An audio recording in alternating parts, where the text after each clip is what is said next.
Avant même que tes yeux ne se ferment ce soir, j'aimerais que tu entendes cette parole de Dieu qui traverse les siècles comme un murmure puissant adressé à ton âme. Il est écrit dans le livre de Job, au chapitre 33, au verset 14 à 18, que Dieu parle tantôt d'une manière, tantôt d'une autre, et qu'il le fait aussi par des rêves et des visions nocturnes, pour détourner l'homme de ses mauvaises voies et garder son âme de la fosse. Cela signifie que tes nuits ne sont pas un simple repos, mais un rendez-vous spirituel. Tu n'es pas seulement quelqu'un qui dort, tu es un esprit que Dieu visite, un élu ou une élue que le ciel cherche à instruire en secret. Peut-être as-tu déjà fait des rêves étranges, récurrents, parfois troublants, parfois lumineux, et tu t'es dit que ce n'était que le fruit de ton imagination ou de ta fatigue. Mais si, en réalité, ces rêves étaient des messages codés, des lettres prophétiques envoyées par Dieu pour te guider, te protéger, te corriger et t'aligner avec ta destinée.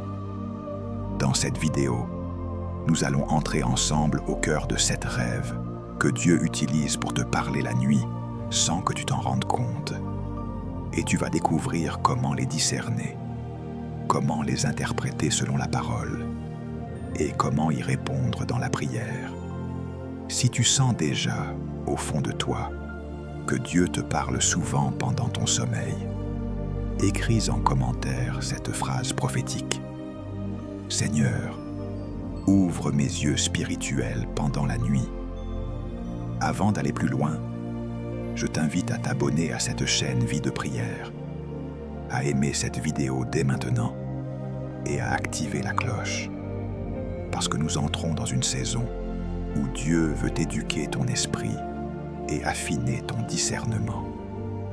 Reste avec moi jusqu'à la fin, car nous allons non seulement explorer ces rêves bibliquement, mais aussi prier ensemble pour que le Saint-Esprit purifie ton monde intérieur, ferme toutes les portes qui ne viennent pas de Dieu et active en toi une sensibilité nouvelle à la voix de Jésus dans tes nuits. Quand tu auras compris ces choses, tu ne regarderas plus jamais tes rêves de la même manière. Quand nous parlons des rêves, nous ne parlons pas de quelque chose de mystérieux, réservé à quelques personnes étranges. Nous parlons d'un langage que Dieu utilise depuis toujours avec ses enfants. La Bible dit clairement que Dieu se révèle par des songes. Dans le livre de Job, chapitre 33, versets 14 à 18, il est écrit que Dieu parle à l'homme dans les visions nocturnes pour détourner son âme de la fosse. Dans le livre de Nombre, chapitre 12, verset 6, Dieu déclare que s'il y a un prophète, il se fait connaître à lui dans une vision et parle avec lui dans un songe. Quand tu regardes la vie de Joseph dans le livre de la Genèse, au chapitre 37, tu vois que Dieu a annoncé sa destinée à travers des rêves, bien avant que la réalité ne change. Plus tard, dans le Nouveau Testament, Dieu avertit Joseph, l'époux de Marie, par un ange en songe, dans l'Évangile selon Matthieu chapitre 2, verset 13, pour protéger l'enfant Jésus d'Hérode. Et dans le livre des Actes des Apôtres, chapitre 2, verset 17, il est prophétisé que dans les derniers jours, les fils et les filles prophétiseront, les jeunes gens auront des visions et les vieillards auront des songes. Cela signifie que les rêves ne sont pas des détails sans importance, mais un canal prophétique que le monde moderne méprise souvent, alors que le ciel l'utilise encore. Si nous ne comprenons pas ce langage, nous passons à côté d'avertissements, de direction et de consolation précieuses pour notre marche avec Christ. Dis-moi oui quand tu es prêt pour la grande explication avec les 7 premiers rêves que Dieu utilise pour te parler. Lorsque nous parlons des rêves que Dieu utilise pour instruire ses élus, nous entrons dans un domaine où le naturel et le spirituel se rencontrent. La nuit devient une salle de classe céleste, et ton esprit devient l'élève que le Père forme en silence. Approchons donc ces révélations avec révérence, car chacune porte un message destiné à transformer ton discernement. Le premier rêve que Dieu utilise pour te parler, toi, l'élu ou l'élue, est le rêve d'avertissement. Ce moment nocturne où Dieu t'alerte avant que quelque chose ne se produise. Dans le livre de Matthieu chapitre 2 verset 13, un ange apparaît en songe à Joseph et lui dit de fuir en Égypte pour protéger l'enfant Jésus. Cela montre que Dieu ne laisse jamais ses enfants entrer dans un piège sans leur offrir une issue. Il avertit, il prépare, il alerte. Beaucoup pensent que leurs rêves inquiétants sont de simples projections psychologiques, mais souvent, c'est une invitation divine à la vigilance. Quand Dieu t'aime, il ne te laisse pas sans signal. Il te montre un danger pour que tu évites un chemin, une décision, une relation ou une atmosphère qui pourrait détruire ta paix ou t'éloigner de sa volonté. Quand tu fais un rêve qui semble te secouer, ce n'est pas toujours une attaque spirituelle. Parfois, c'est une intercession du ciel. Dieu permet que ton esprit voie ce que tes yeux physiques ne peuvent pas percevoir. Il te montre ce qui se passe dans l'invisible, afin que tu pries, que tu renonces à un piège, ou que tu renforces ta communion avec lui. Souvent, l'élu ou l'élue perçoit les menaces avant qu'elles ne deviennent visibles. Le Saint-Esprit donne un sentiment d'urgence, une impression persistante, une image qui revient, un symbole qui résonne. Ce n'est pas une imagination troublée, c'est une invitation à écouter, à ralentir, à discerner. Tu remarqueras que dans la Bible, chaque fois qu'un avertissement apparaît en rêve, il vient accompagné d'une direction. Dieu ne te montre jamais le danger pour te faire peur. Il te le montre pour te conduire vers la protection. Si tu rêves souvent de fermeture de portes, de routes bloquées, d'attaques soudaines, de personnes dont le visage change ou de lieux obscurs, ne panique pas. Mets-toi dans la prière. Demande au Saint-Esprit de te révéler ce que tu dois éviter, qui tu dois éviter, ou quelle décision ne doit pas être prise maintenant. L'avertissement divin dans un rêve est un acte d'amour. C'est le berger qui t'appelle avant que le ravin n'apparaisse.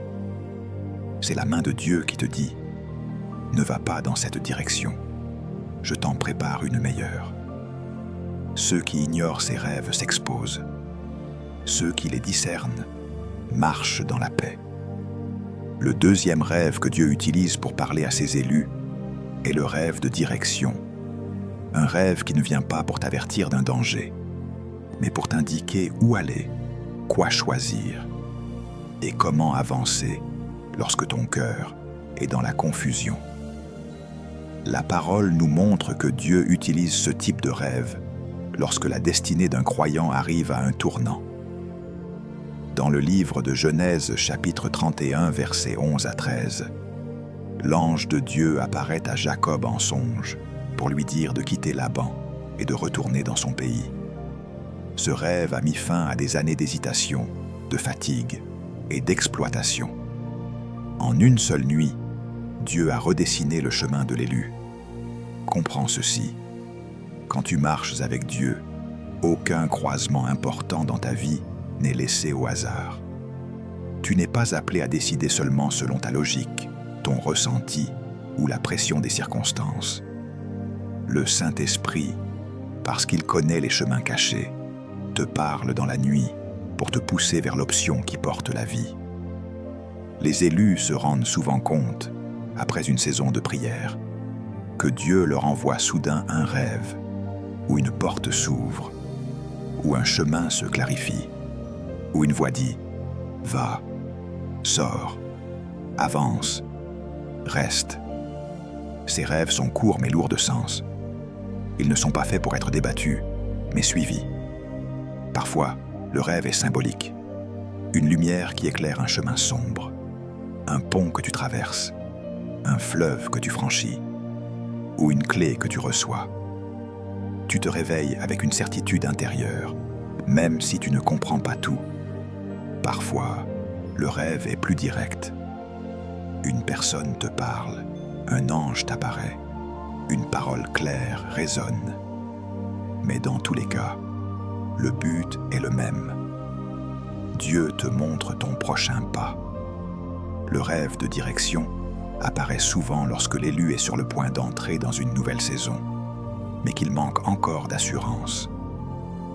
Dieu sait que la confusion vole du temps, fatigue l'âme et ouvre la porte aux mauvaises influences. Alors, il vient dans la nuit, là où ton esprit n'est plus distrait, pour t'instruire.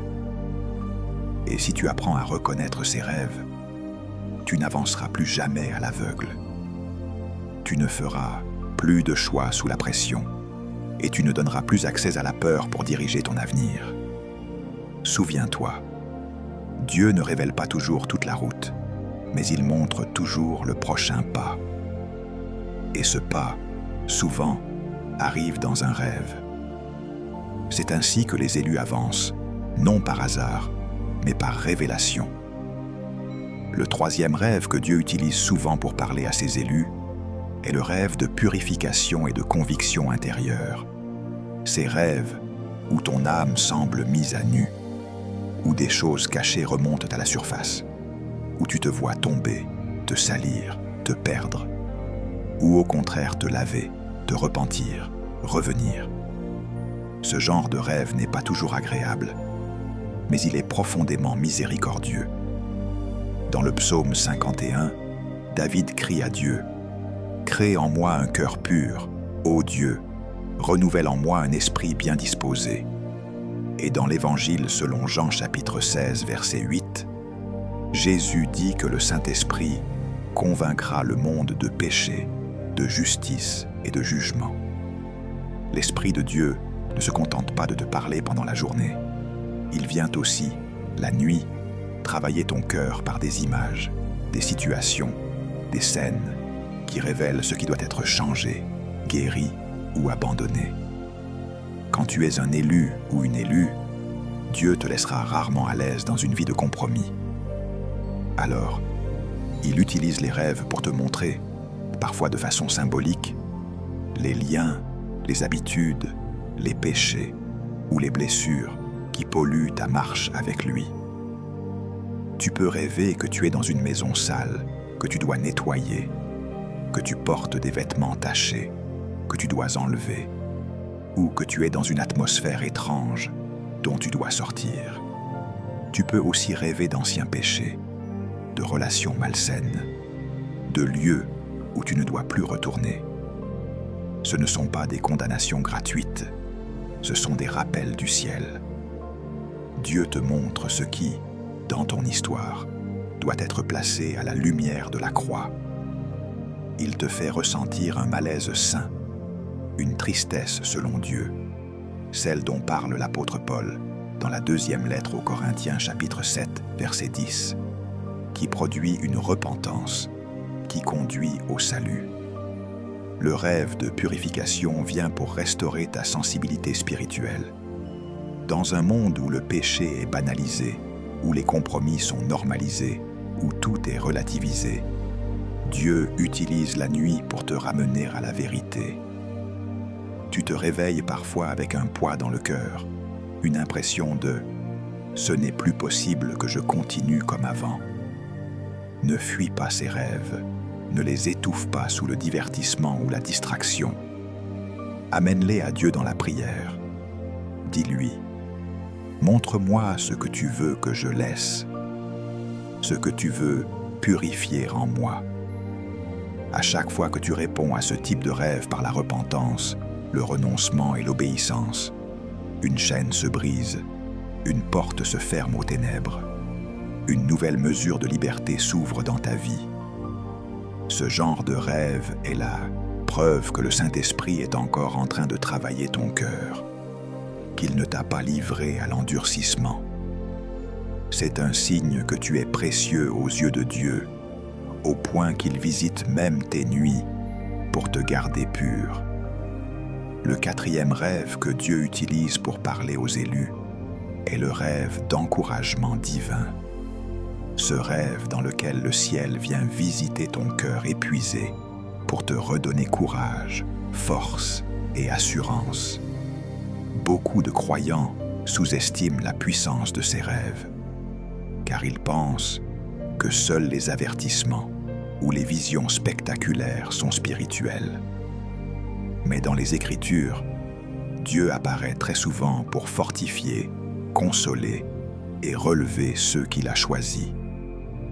Dans le livre de Juges, chapitre 7, versets 13 à 15, Gédéon, rempli de peur, entend en songe un homme raconter un rêve qui annonçait sa victoire. Ce simple rêve, entendu au bon moment, a transformé un homme tremblant en un conquérant obéissant. C'est la preuve biblique que Dieu peut utiliser un rêve, non pas pour t'avertir, mais pour te ressusciter intérieurement. Quand tu passes par une saison de fatigue, de confusion ou de combat spirituel, Dieu peut te donner un rêve, où tu reçois une parole, où tu vois une lumière intense, où tu marches vers un horizon ouvert, où quelqu'un t'encourage, ou même où tu entends ton propre nom prononcé avec douceur. Tu peux rêver que tu voles, que tu franchis des montagnes, que tu brises des chaînes, que tu retrouves ta voie, ou que tu es entouré de paix. Ne prends jamais cela à la légère. Ce sont des signes prophétiques qui viennent sceller une vérité spirituelle. Tu n'es pas seul, et ton histoire n'est pas terminée.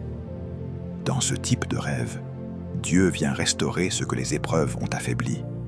Il fortifie ton esprit pour que tu continues à marcher dans sa volonté. Il apaise les tempêtes intérieures et réaffirme ton identité.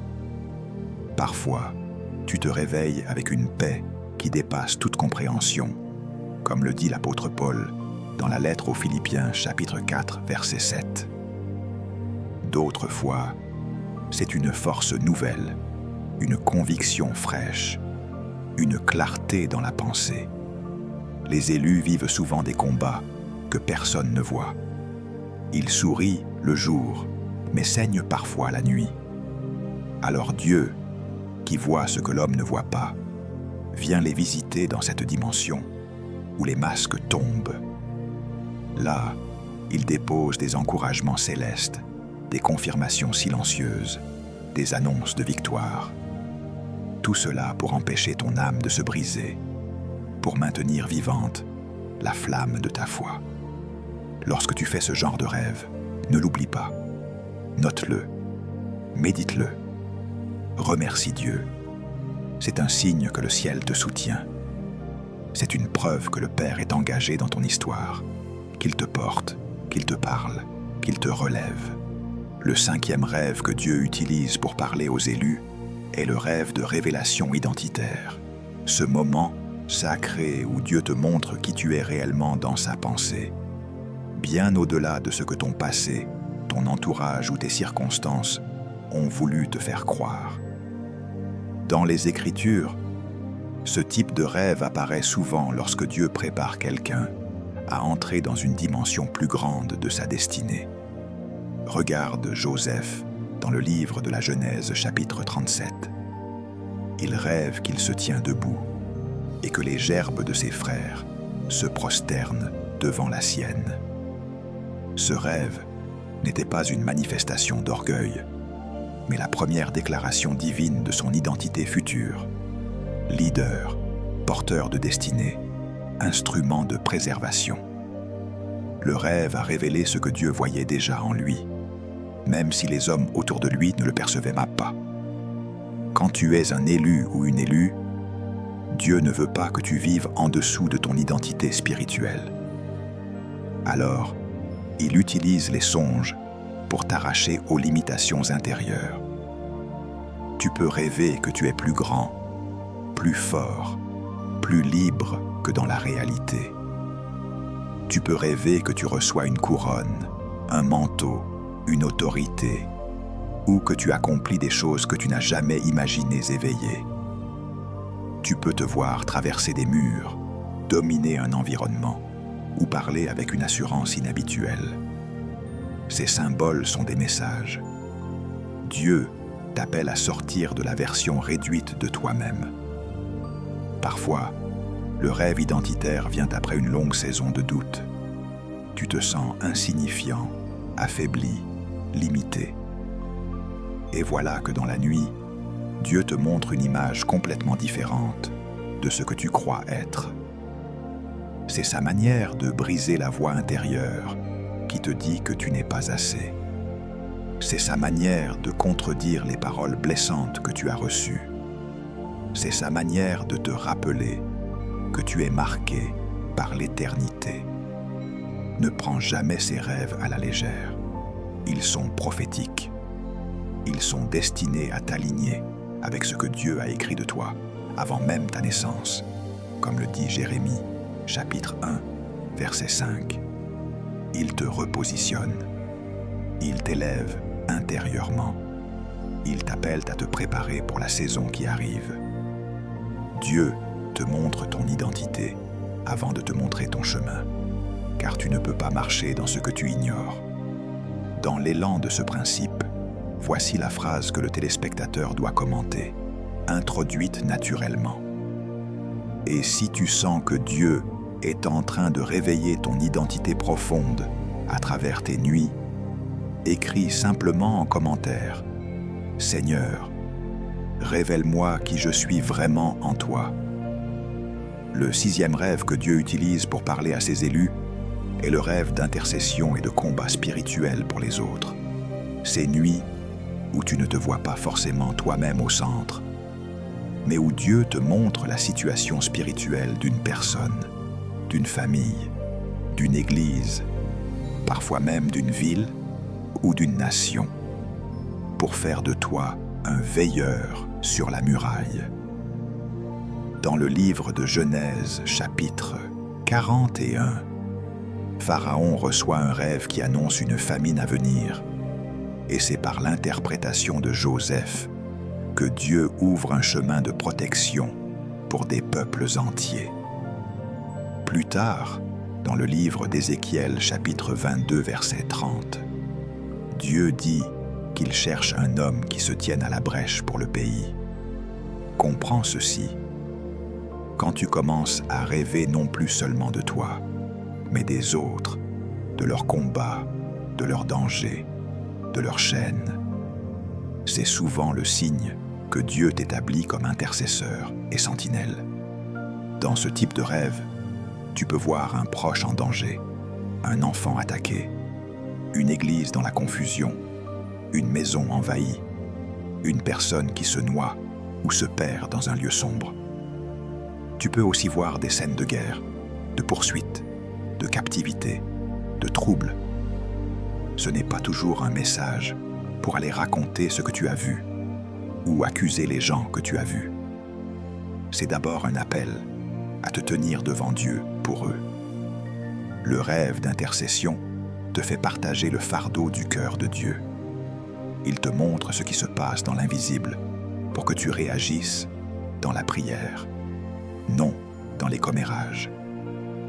L'apôtre Paul nous rappelle dans l'Épître aux Galates, chapitre 6, verset 2, que nous devons porter les fardeaux les uns des autres. Dans la nuit, le Saint-Esprit peut donc te confier le fardeau de quelqu'un que tu connais, ou même de quelqu'un que tu ne connais pas, afin que tu entres dans un combat spirituel silencieux, mais puissant. Les élus sont souvent réveillés après ce genre de rêve, avec un poids dans le cœur, un nom dans l'esprit, un visage qui revient, une urgence de prier. Ne méprise jamais cela. Ce sont des missions secrètes du ciel. Quand tu obéis, tu peux empêcher une chute, détourner un accident, soutenir un ministère, couvrir un enfant protéger une destinée. Dans ce genre de rêve, tu peux aussi te voir en train de lutter, de chasser des ténèbres, de proclamer la parole, de poser tes mains, de résister à un ennemi invisible. Ce n'est pas de la fiction, c'est la traduction symbolique de ce que Dieu veut que tu fasses dans la prière une fois réveillé. Chaque fois que tu réponds par l'intercession, tu te tiens réellement à la brèche. Les plus grandes victoires des élus ne se jouent pas seulement le jour, elles se gagnent aussi dans les nuits où Dieu les réveille pour combattre pour les autres. Le 7e rêve que Dieu utilise pour parler aux élus est le rêve de visitation divine. Ces nuits où la présence de Dieu, d'un ange ou d'une révélation céleste descend dans ton sommeil avec une intensité qui dépasse toute logique humaine. Dans les Écritures, ce type de rêve est toujours associé à des tournants majeurs, des mandats spirituels, des transformations profondes. Lorsque Salomon monte sur le trône, Dieu lui apparaît en songe à Gabaon, comme le rapporte le premier livre des Rois, chapitre 3, verset 5. Cette visitation nocturne n'était pas une simple vision. C'était une rencontre, un moment où le ciel s'est ouvert pour transmettre sagesse, orientation et bénédiction. Dans le Nouveau Testament, Joseph reçoit l'instruction de prendre Marie comme épouse à travers un rêve où un ange lui parle. Ce type de rêve n'est pas ordinaire. Il marque la présence active de Dieu dans les transitions les plus sensibles de la vie. Quand un élu ou une élue reçoit ce type de rêve, ce n'est jamais pour flatter son ego. C'est pour transmettre un mandat, renforcer une mission, ouvrir une saison spirituelle nouvelle ou confirmer une parole déjà donnée. La visitation divine dans un rêve peut se manifester de plusieurs façons. Une lumière indescriptible, une voix claire qui parle, une atmosphère de paix surnaturelle, un ange qui te transmet un message, ou même Jésus lui-même, comme cela est arrivé à Paul dans le livre des Actes chapitre 23 verset 11. Ce rêve peut être très simple dans son contenu, mais extrêmement lourd dans son impact. Tu te réveilles transformé, stabilisé, rempli d'assurance, ou avec une conviction nouvelle qui change ta trajectoire. Ce type de rêve est rare, car il est réservé au moment où Dieu veut sceller quelque chose dans ton esprit.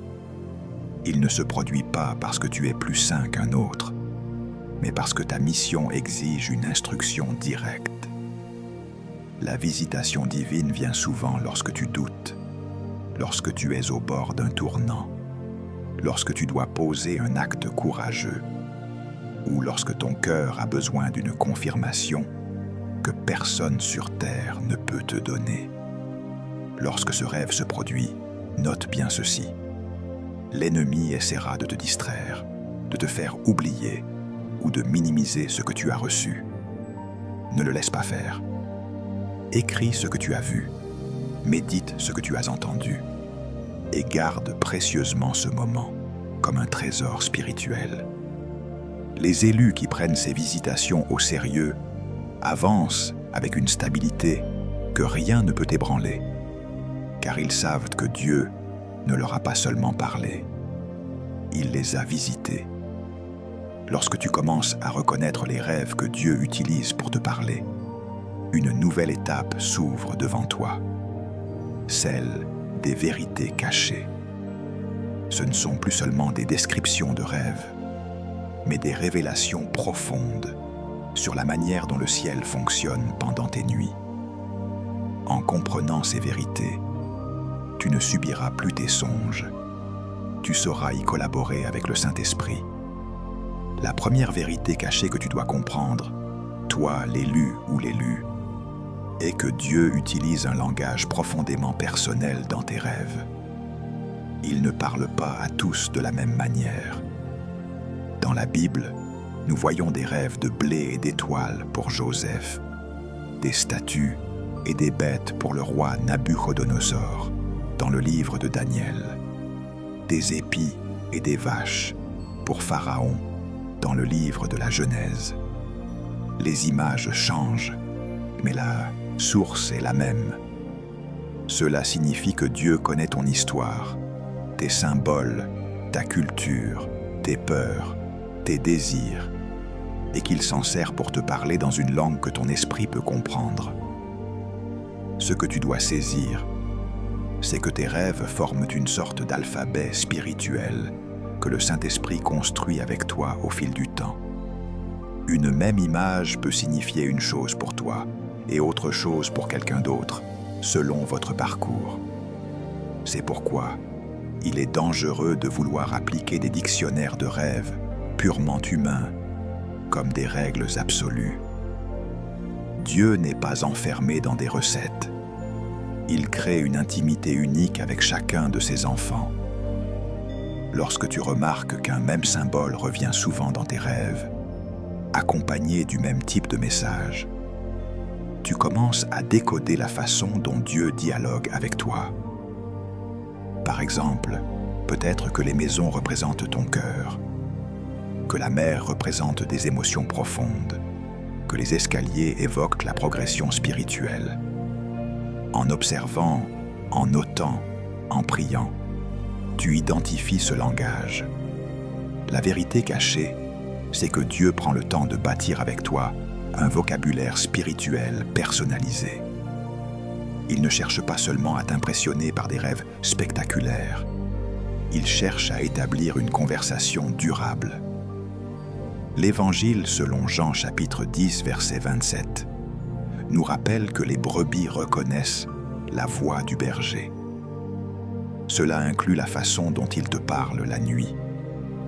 Plus tu dialogues avec lui à propos de tes rêves, plus tu reconnais sa signature, sa paix, sa manière de formuler les choses. Et plus tu reconnais cette voix, moins tu seras perturbé par les fausses voix ou les confusions nocturnes. La deuxième vérité cachée, c'est que même si Dieu utilise les rêves, il ne contredit jamais sa parole écrite.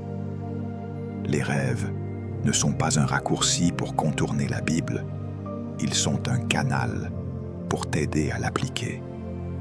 Dans le livre de Deutéronome chapitre 13 versets 1 à 5, Dieu avertit son peuple contre les prophètes de rêve qui entraînent les gens à suivre d'autres dieux. Cela signifie que tout rêve qui te pousse à désobéir à la parole, à entrer dans le péché, à cultiver la haine, la jalousie ou la rébellion, ne vient pas de Dieu, même s'il est impressionnant ou très précis. La vérité cachée est là. Le rêve authentique de Dieu porte toujours la marque du caractère de Dieu. Il peut corriger, reprendre, avertir, mais il ne t'entraînera jamais dans quelque chose qui contredit les enseignements de Christ. C'est pourquoi il est essentiel que tu sois enraciné dans les Écritures. Plus tu connais la parole, plus tu peux juger le contenu de tes rêves avec clarté. L'apôtre Paul nous appelle à éprouver toutes choses et à retenir ce qui est bon dans la première lettre aux Thessaloniciens, chapitre 5, verset 21. Cela s'applique aussi aux songes. Les rêves qui viennent de Dieu portent la fragrance de sa présence, une paix profonde, même quand le message est sérieux. Ils t'invitent à revenir à la croix, à la repentance, à la confiance, à l'obéissance. Ceux qui viennent de la chair ou de l'ennemi te laissent dans la confusion, la peur paralysante, la condamnation sans issue. Comprendre cette vérité t'évite deux pièges. Idolâtrer les rêves comme si tout venait de Dieu, ou les mépriser totalement comme si rien ne pouvait venir de lui. Les élus marchent dans l'équilibre. Ils écoutent, mais ils testent. Ils notent, mais ils confrontent à la parole. Ainsi, les rêves deviennent des confirmations, des éclairages, des rappels, jamais des tyrans qui dominent leur foi. La troisième vérité cachée est que, très souvent, tes rêves parlent davantage de l'état de ton cœur que de ton avenir visible. Beaucoup de croyants courent après des rêves qui annoncent leur futur ministère, leur mariage, leur succès, mais négligeant ceux qui exposent leur peur, leur orgueil, leur manque de pardon.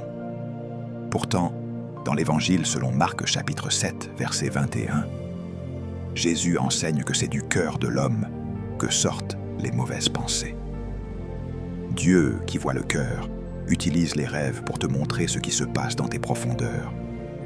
Tu peux rêver que tu es poursuivi sans cesse, que tu te caches, que tu perds toujours quelque chose, que tu n'arrives jamais à franchir une porte. Ce n'est pas forcément un complot extérieur contre toi. Cela peut aussi révéler une mentalité de fuite, une peur de l'engagement, un sentiment d'indignité. Inversement, tu peux rêver que tu pardonnes, que tu rends quelque chose, que tu protèges quelqu'un, que tu affrontes un ennemi au lieu de courir. Dieu te montre alors le travail qu'il est en train de faire en toi, la maturité qui grandit, la liberté qui gagne du terrain. La vérité cachée est là. Les rêves sont souvent un miroir de ton monde intérieur. Quand tu les regardes seulement comme des annonces de ce qui va arriver à l'extérieur, tu passes à côté de leur rôle de diagnostic spirituel. Mais quand tu commences à demander au Saint-Esprit « Que dis-tu de mon cœur à travers ce rêve? Quel mensonge veux-tu démasquer? Quelle vérité veux-tu planter ?»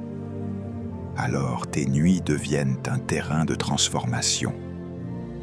Ce que Dieu corrige dans tes rêves, il veut le corriger dans ta vie. Ce qu'il célèbre dans tes rêves, il veut le renforcer dans ta marche quotidienne. La quatrième vérité cachée, c'est que tous les rêves ne viennent pas de Dieu.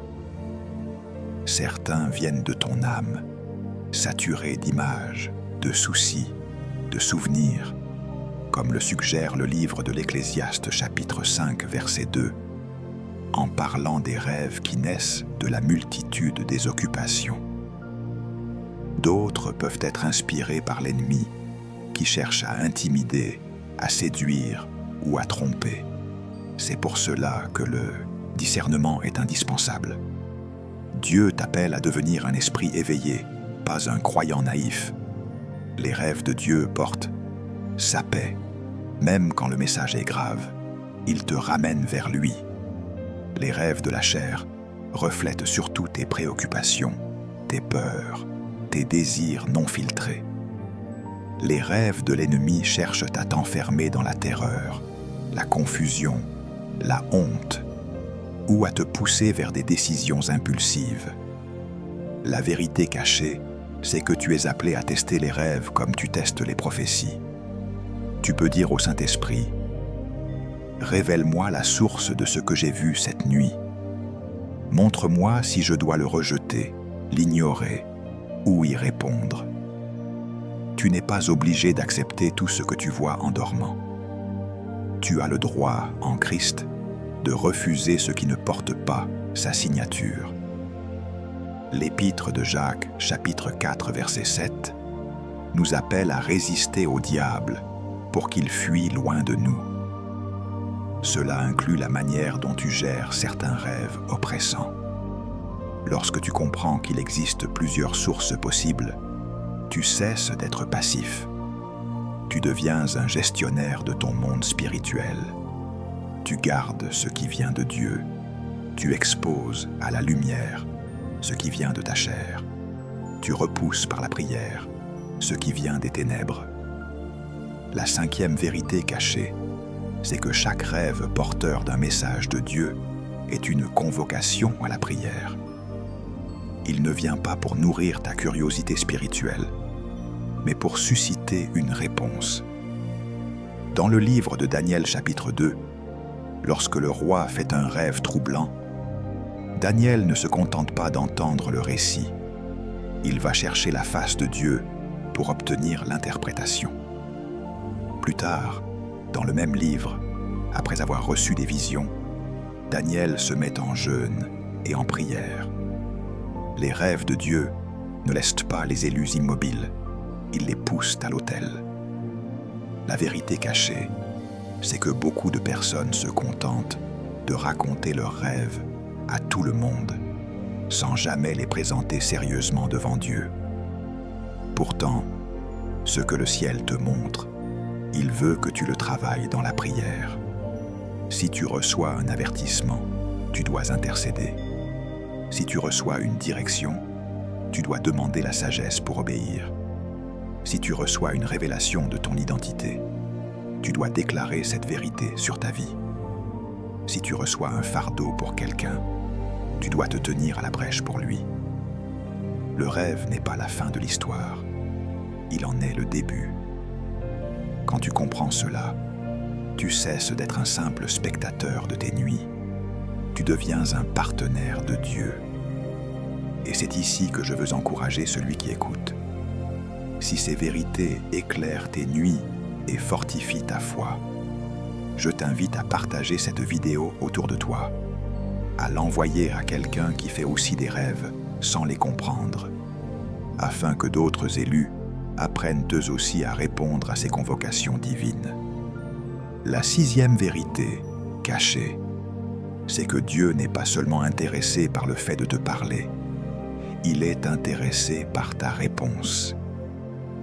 Dans l'Évangile selon Luc chapitre 16 verset 10, Jésus dit que celui qui est fidèle dans les petites choses est aussi fidèle dans les grandes.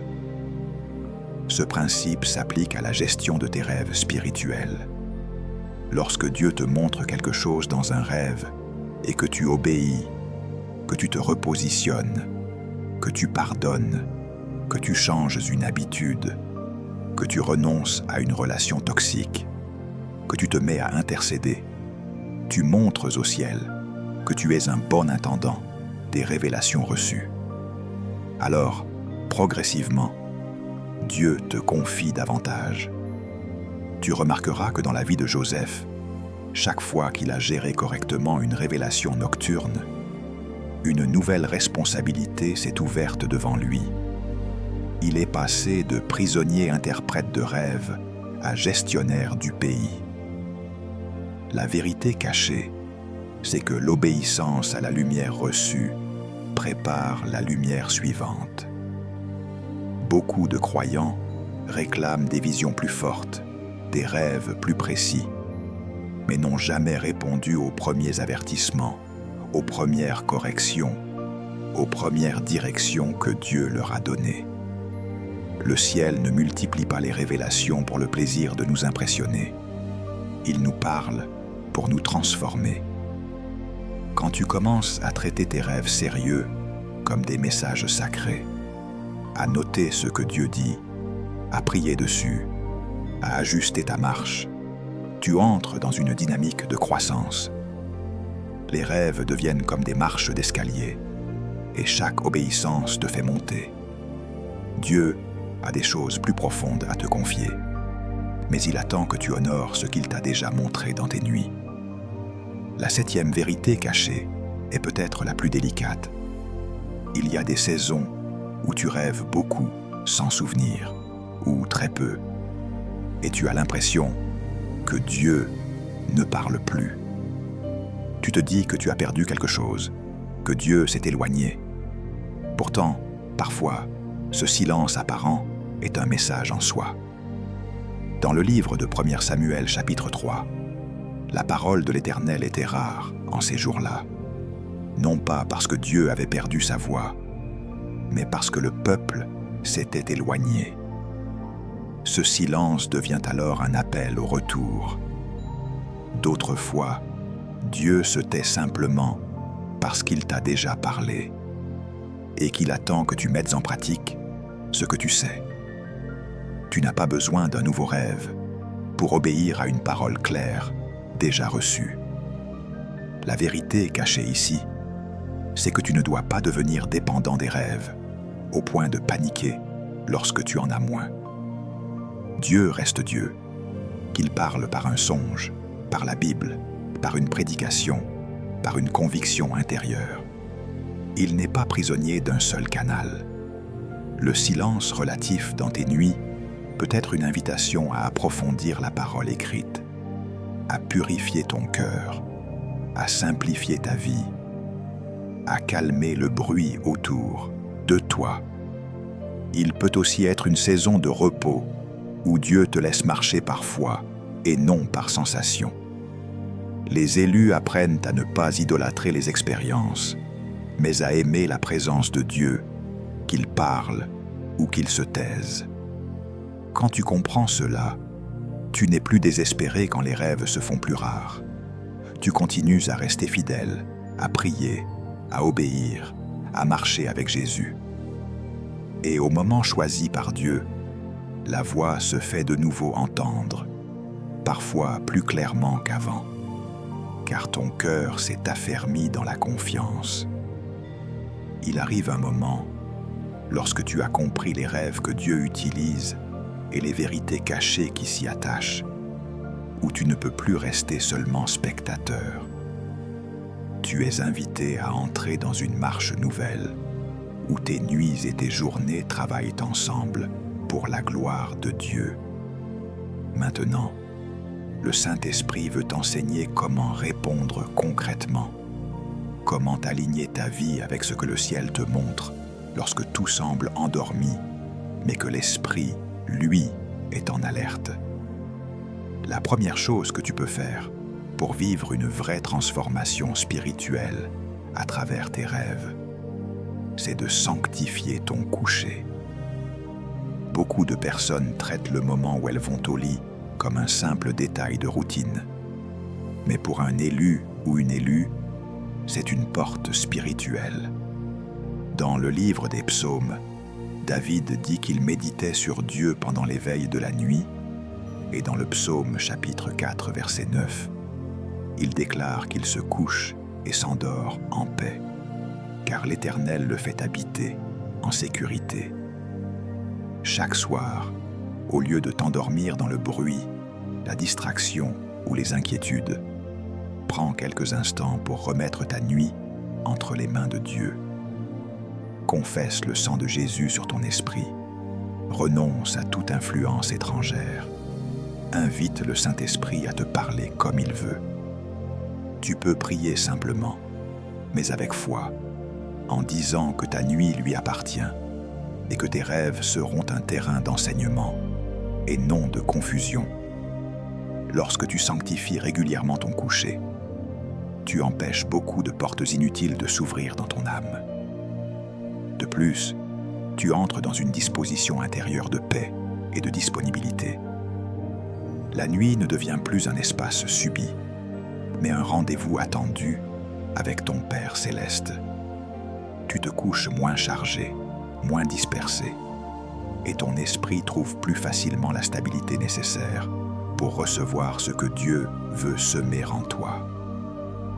Ne sous-estime jamais ce premier pas, parce que la façon dont tu entres dans le sommeil détermine souvent l'atmosphère dans laquelle ton esprit va se mouvoir. La deuxième action concrète, c'est d'apprendre à noter systématiquement les rêves qui marquent ton cœur. Dans le livre du prophète Habacuc, chapitre 2, verset 2, Dieu dit d'écrire la vision, de la graver sur des tables, afin qu'on la lise couramment. Même si ce verset ne parle pas uniquement des rêves nocturnes, le principe demeure. Ce que Dieu te montre doit être honoré par l'Écriture. Si tu te réveilles en te disant que tu t'en souviendras plus tard, il est presque certain que les détails s'effaceront. Mais quand tu décides d'avoir un carnet de rêves, un journal spirituel, à côté de ton lit, tu montres au ciel que tu prends ces choses au sérieux. Au réveil, même si tout n'est pas clair, écris ce que tu te rappelles, les images, les émotions, les paroles, les couleurs dominantes, les personnes présentes. Tu n'es pas obligé de tout comprendre immédiatement, ce n'est pas grave. L'important, c'est de garder la trace. Avec le temps, en relisant, le Saint-Esprit te montrera des liens, des répétitions, des confirmations. tu verras que certains rêves se réalisent, que d'autres te préparaient à une saison précise, que d'autres encore mettaient en lumière des choses intérieures que tu n'avais pas discernées. Noter tes rêves, c'est comme récolter les graines que Dieu lance dans ton esprit. Si tu les laisses tomber au sol sans soin, elles meurent. Si tu les recueilles, elles deviennent un champ de révélation sur lequel Dieu peut continuer de travailler. La troisième action, c'est de soumettre tes rêves à la prière et au discernement, au lieu de courir immédiatement vers les gens pour raconter ce que tu as vu. Dans l'épître de Jacques, il est écrit que si quelqu'un manque de sagesse, il doit la demander à Dieu qui la donne simplement et sans reproche. Cela inclut la sagesse pour comprendre ce que tu vois la nuit. Lorsque tu fais un rêve qui te frappe, ne fais pas de conclusions hâtives. Veille à ne pas accuser des personnes, à ne pas paniquer, à ne pas prendre des décisions impulsives. Au lieu de cela, prends du temps devant Dieu. Dis-lui que tu ne veux ni exagérer, ni minimiser, mais comprendre son cœur. Demande au Saint-Esprit si ce rêve parle de toi, d'un autre, de ton état intérieur, d'une saison à venir. Demande-lui si tu dois agir, prier, attendre ou simplement veiller. Parfois, il va te rappeler un verset. Parfois, il va te donner une paix qui te confirme que cela vient de lui. Parfois, il va te montrer que ce n'était qu'un reflet de tes propres inquiétudes. Tu peux aussi, lorsque c'est nécessaire, demander conseil à un mentor spirituel mature, quelqu'un qui connaît la parole et marche dans la crainte de Dieu, mais toujours dans une posture d'humilité. La transformation spirituelle commence lorsque tu ne prends plus tes rêves comme des ordres automatiques, mais comme des messages à gérer avec lui, dans une relation vivante. La quatrième action consiste à obéir concrètement lorsque Dieu te parle clairement à travers un rêve. Beaucoup de personnes aiment les révélations, mais peu acceptent les réajustements. Pourtant, l'apôtre Jacques nous rappelle que nous ne devons pas être seulement des auditeurs oublieux, mais des pratiquants de la parole. Si Dieu t'a averti d'une personne toxique, d'une relation dangereuse, et qu'il t'a montré en rêve les conséquences d'un compromis, alors il ne suffit pas de dire que tu as fait un rêve puissant. Il te faut poser des limites, couper certains liens, refuser certaines invitations. Si Dieu t'a montré un chemin de direction, un changement de lieu, une nouvelle étape, il te faut commencer à te préparer, à organiser les choses, à demander la confirmation par sa parole, puis à avancer lorsque la paix s'installe. Si Dieu t'a montré une habitude à abandonner, une dépendance, une forme de péché, il te faut chercher de l'aide, confesser, renoncer, prendre des mesures radicales. Tant que tu considères tes rêves comme de simples expériences spirituelles sans impact sur ta vie pratique, tu restes dans un christianisme théorique. Mais lorsqu'un rêve devient un point de départ pour un acte d'obéissance, alors ta vie commence réellement à changer. Dieu honore toujours ceux qui répondent à sa lumière. La cinquième action, c'est d'entrer délibérément dans l'intercession à partir des rêves que Dieu te confie au sujet des autres. Tu n'es pas appelé à tout raconter, ni à tout exposer. Tu es appelé à te tenir devant Dieu. Quand tu vois quelqu'un en danger dans un rêve, ne commence pas par le juger, commence par le couvrir. Quand tu vois une église en trouble, ne commence pas par critiquer, commence par prier. Quand tu vois un enfant attaqué, ne commence pas par paniquer, commence par proclamer le nom de Jésus sur sa vie. Tu peux prendre un temps spécifique après ce type de rêve pour intercéder, pour lier les plans de l'ennemi, pour demander la protection divine. pour invoquer la grâce et la repentance. Souvent, ces moments dans la prière sont utilisés par Dieu pour renverser des situations avant même que tu ne les vois dans le naturel. Tu deviens alors un partenaire du ciel, un gardien silencieux, un veilleur qui se tient entre la brèche et la destruction.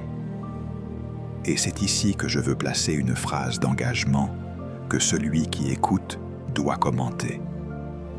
Si tu acceptes de devenir un veilleur dans tes nuits, écris simplement en commentaire cette déclaration de foi et de responsabilité spirituelle. Seigneur, fais de moi un intercesseur fidèle, même pendant mon sommeil. Cette phrase n'est pas une formule, c'est un oui que tu donnes à Dieu pour qu'il puisse compter sur toi dans ce ministère caché mais puissant. La 6e action concrète pour vivre une transformation spirituelle à travers tes rêves, c'est d'autoriser Dieu à utiliser ce qu'il te montre la nuit pour guérir ton cœur et renouveler ta mentalité. Lorsque des rêves de purification, de repentance, de confrontation intérieure se répètent, ce n'est pas pour t'écraser, c'est pour t'inviter à une vraie délivrance. Tu peux prendre ces rêves comme un point de départ pour un parcours de guérison avec Dieu. Demande-lui de toucher les traumatismes résistants, les souvenirs enfouis, les mensonges que tu crois sur toi-même. Demande-lui de couper les liens avec des paroles maudissantes, des alliances anciennes, des pratiques occultes passées. Tu peux aussi chercher un accompagnement pastoral ou un ministère de prière mature pour t'aider à traverser ce processus. À chaque fois que tu acceptes de laisser Dieu mettre le doigt sur une zone sensible révélée par un rêve, tu lui ouvres une porte pour libérer sa lumière. Peu à peu, tu remarqueras que la nature de tes rêves changera. Ce qui était chargé de peur deviendra chargé de paix. Ce qui était rempli d'impureté se transformera en rêve de restauration. Ce qui était dominé par la honte deviendra des scènes où tu trouves le courage d'affronter, de pardonner, de tourner la page. C'est le signe que ton monde intérieur est en train d'être réécrit par la grâce. La 7e action, enfin, c'est de remettre tes rêves et ta vie entière sous la seigneurie de Jésus, encore et encore, pour ne pas faire de tes expériences nocturnes une idole. Tu dois te souvenir que ton salut ne repose pas sur tes rêves, mais sur la croix. Ton identité ne repose pas sur la quantité de visions que tu reçois, mais sur l'amour immuable de Dieu. Alors tu peux chaque jour dire au Seigneur que tu veux le suivre, même s'il se tait, que tu veux lui obéir même lorsque tu ne comprends pas tout, que tu veux marcher par la foi et non par la dépendance aux manifestations. Cette attitude te garde dans l'humilité. Quand Dieu te parle en rêve, tu es reconnaissant. Quand il semble silencieux, tu restes fidèle. Tu continues de prier, de lire la parole, de servir, de l'adorer. Ainsi, tes rêves ne deviennent pas la base de ta relation avec lui, mais un des nombreux canaux par lesquels il te visite. Cette stabilité intérieure plaît au cœur de Dieu, car elle montre que tu aimes sa face plus que ses dons. Et paradoxalement, plus tu le cherches pour lui-même, plus il peut te confier des choses, de jour comme de nuit, car il sait que tu ne les utiliseras pas pour te glorifier, mais pour le servir. Maintenant, laisse-moi prononcer sur ta vie une prophétie qui porte aussi un enseignement, afin que ton cœur se tourne totalement vers Jésus dans cette dimension des rêves. Imagine ce moment comme un appel que le ciel lance à ton esprit. Je déclare sur toi, au nom de Jésus, qu'une saison nouvelle s'ouvre où tes nuits ne seront plus un terrain de confusion, mais un territoire de rencontre. Là où tes rêves étaient brouillés, dispersés, marqués par la peur, le Seigneur commence à mettre de l'ordre. Le Saint-Esprit vient comme un vent doux mais puissant pour nettoyer les images, apaiser les cauchemars, fermer les portes qui ont été ouvertes par le péché, les traumatismes ou les curiosités spirituelles impures. Il vient déposer sur toi une couverture de paix, comme il est écrit que la paix de Dieu gardera nos cœurs et nos pensées en Jésus-Christ. Je vois, dans un langage spirituel, le Seigneur te prendre par la main au seuil de la nuit et te dire que tu n'iras plus dormir comme quelqu'un abandonné à lui-même, mais comme un enfant conduit par son Père. Là où tu avais peur de fermer les yeux, tu vas commencer à te coucher avec confiance, parce que tu sauras que même dans le sommeil, Dieu ne sommeille ni ne dort. Il veille sur toi. Je prophétise que les rêves d'avertissement que tu recevras ne produiront plus la terreur, mais la sagesse. Tu ne seras plus écrasé par ce que tu vois, tu seras équipé. Tu sauras te lever, prier, lier, renoncer, bénir, obéir. Tu seras comme un soldat qui sait lire les signaux avant la bataille, non pour fuir, mais pour se positionner correctement. Je prophétise également que le Seigneur va raviver en toi des rêves de consolation et d'encouragement. Dans les saisons où tu te sentiras épuisé, découragé, incompris, il viendra te visiter par des images de lumière, de victoire, de restauration. Tu te verras avancer là où tu pensais être bloqué. Tu te verras guéri là où tu te croyais condamné à rester brisé. Tu te verras aimé là où tu te sentais rejeté. Ces rêves ne seront pas de simples fantasmes. Ils seront des rappels vivants de ce que Dieu dit déjà de toi dans sa parole. Ils seront comme des baisers du ciel sur une âme blessée. Je déclare aussi que ta capacité d'intercession nocturne va se renforcer. Les nuits où Dieu t'éveillera pour porter quelqu'un dans la prière ne seront plus des nuits de plainte, mais des nuits de collaboration avec sa volonté. Tu ne seras plus victime d'attaques répétées sans comprendre. Tu deviendras une sentinelle. Tu sauras que Dieu t'appelle, que ton oui dans la prière a du poids, que tes proclamations ont une portée réelle. Tu ne mépriseras plus ces réveils soudains. Tu les considéreras comme des rendez-vous avec le roi. Enfin, je prophétise que ton amour pour Jésus va surpasser ton intérêt pour les expériences. Tu ne chercheras plus des rêves pour eux-mêmes. Tu chercheras la voix du bien-aimé, qu'il parle par un songe, par une parole écrite, par un murmure intérieur. Et parce que ton regard sera fixé sur lui, tu seras protégé des illusions, des manipulations, des faux prophètes et des interprétations charnelles. Ton cœur sera comme un jardin clos où Dieu lui-même vient planter ce qu'il veut. Dans ce jardin, les rêves sont des fleurs, mais le centre, c'est sa présence. Que cette parole s'enracine en toi. Que le feu du Saint-Esprit purifie tes nuits, stabilise ton âme et te conduise dans une maturité où tu n'es plus ballotté, mais établi. Au nom de Jésus, tu entres dans une saison où chaque rêve qui vient de Dieu devient une opportunité de grandir, d'obéir et de t'approcher davantage de son cœur. Amen. Quand tu seras prêt, je pourrai écrire la dernière partie, la conclusion et l'appel à l'action avec la prière finale longue, pour sceller tout ce que Dieu a déposé à travers ce message. Dis-moi simplement oui. Alors maintenant que ton esprit a traversé ces vérités, ces 7 rêves et ces 7 actions, il est temps de fermer ce chapitre avec un cœur rempli de lumière et de décision.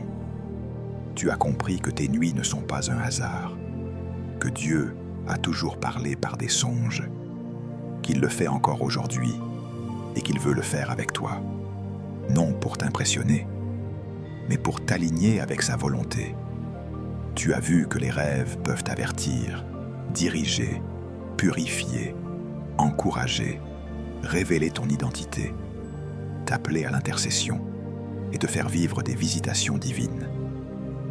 Tu as découvert aussi que les rêves ne sont jamais déconnectés de la parole, qu'ils révèlent ton cœur avant ton avenir, qu'ils demandent du discernement, qu'ils appellent à la prière et à l'obéissance, et que même le silence de Dieu peut être un message. À partir d'aujourd'hui, tu n'es plus un simple spectateur de tes nuits, tu es un partenaire du Saint-Esprit. Tu peux décider de sanctifier ton coucher, d'écrire tes rêves, de les présenter à Dieu, d'obéir lorsqu'il parle, d'intercéder lorsque tu vois, de te laisser guérir quand il touche des zones sensibles, et de rester centré sur Jésus, même lorsque les expériences se taisent. Si ce message a éclairé ton cœur, je t'encourage à le partager à quelqu'un qui lutte avec ses rêves, à laisser en commentaire ce que le Saint-Esprit a le plus souligné pour toi, et à t'abonner à cette chaîne Vie de prière pour continuer à grandir dans une marche profonde avec Dieu, jour et nuit. Maintenant, laissons-nous conduire dans une prière qui va sceller tout cela dans ta vie. Père céleste, au nom puissant de Jésus, je viens devant toi pour la vie de cette personne qui écoute et qui se tient maintenant dans ta présence. Tu vois ses nuits, tu vois ses combats, tu vois ses interrogations, tu vois même les zones de confusion qui l'ont parfois troublée. Aujourd'hui, nous venons ensemble déposer tout cela à tes pieds. Seigneur, merci parce que ta parole nous révèle que tu parles tantôt d'une manière, tantôt d'une autre, et que tu le fais aussi par des rêves et des visions de la nuit. Job 33, versets 14 à 18. Merci parce que tu n'as pas changé. Tu es le même hier, aujourd'hui et éternellement. Je te demande d'étendre ta main sur sa vie et de sanctifier dès maintenant tout son monde nocturne. Je prie, Seigneur, que le sang de Jésus couvre son esprit, ses pensées, ses souvenirs, ses émotions, tout ce qui se réveille lorsqu'elle ou il ferme les yeux. Là où des portes ont été ouvertes par le péché, par la peur, par le traumatisme, par les pratiques occultes ou par la curiosité malsaine, je te demande, au nom de Jésus, de venir fermer ces portes par ta miséricorde. Brise la puissance des cauchemars récurrents qui ne portent pas ta signature. Renverse les mensonges que l'ennemi a semés par des rêves de condamnation, d'échecs permanents, de rejet, d'impureté. Je proclame que ces choses n'ont plus l'autorité de définir son identité ni son avenir, parce que son identité est maintenant cachée en Christ, assise avec lui dans les lieux célestes. Éphésiens 2, verset 6. Saint-Esprit, je t'invite à devenir le gardien de ces nuits. Fais de ces songes un terrain de rencontre avec toi. Quand tu veux avertir, donne la paix et la clarté nécessaires pour comprendre et agir. Quand tu veux diriger, confirme par ta parole, par ta paix intérieure, par des signes que tu connais. Quand tu veux purifier, donne un cœur humble qui accepte la conviction, sans fuir vers la distraction. Quand tu veux encourager, remplis ces rêves de ta lumière, de tes promesses, de signes prophétiques qui restaurent l'espérance. Quand tu veux révéler son identité, montre-lui qui elle ou il est vraiment en toi, au-delà des blessures, des paroles humaines et des limitations visibles. Je prie aussi, Seigneur, que tu fasses de cette personne un intercesseur ou une intercessrice des nuits. Quand tu lui montres quelqu'un en danger, une famille sous pression, une église combattue, une nation secouée, donne-lui la grâce de se lever, de prier, de lier les œuvres des ténèbres et d'invoquer ton règne. Que ces nuits deviennent des temps où le ciel et la terre collaborent, où tu peux compter sur elle ou sur lui pour porter des fardeaux, même en secret, même sans reconnaissance humaine. Et lorsque tu décides de visiter par des rêves puissants, par la présence d'anges, par des paroles claires, Donne-lui un cœur humble qui écrit, qui médite, qui obéit, qui ne se glorifie pas, mais qui reconnaît que tout vient de toi. Père, je prie que cette personne ne devienne jamais esclave de ses rêves, mais qu'elle reste attachée à ta parole. Que la Bible soit toujours la grille de lecture, la fondation, la lumière qui éclaire les songes. S'il y a des rêves qui ne viennent pas de toi, donne-lui le discernement pour les rejeter, pour les oublier, pour ne pas leur donner d'autorité. S'il y a des saisons de silence, apprends-lui à ne pas paniquer, mais à te chercher dans la simplicité, à marcher parfois, à rester stable, même lorsqu'elle ou il ne reçoit pas de message nocturne particulier. Enfin, Seigneur Jésus, je te demande de placer sur cette vie une couverture de paix lorsqu'elle se couchera. Qu'elle puisse dire, comme le psalmiste, « Je me couche et je m'endors en paix, car toi seul, Éternel, tu me fais habiter en sécurité. » Psaume 4, verset 9. Que chaque nuit devienne une opportunité de te rencontrer, de se reposer en toi, d'être formé intérieurement. Que chaque matin, cette personne se réveille avec la conscience que tu étais là, même dans le silence, même dans le mystère. Je bénis ses nuits, je bénis ses rêves, je bénis sa capacité de discernement, je bénis sa marche avec toi. Que tout ce qui a été partagé dans ce message ne reste pas une simple information, mais devienne une réalité vécue, une transformation durable. Au nom précieux et victorieux de Jésus, je prie et je déclare que c'est scellé. Amen. Si cette prière a résonné en toi, je t'invite à écrire en commentaire ce que tu désires voir changer dans tes nuits avec Dieu, à aimer cette vidéo, à t'abonner à Vie de prière et à la partager à quelqu'un que tu veux voir entrer lui aussi dans cette dimension. Et surtout, continue à chercher Jésus, de jour comme de nuit, car c'est sa voix, plus que tout, que ton cœur a été créé pour entendre.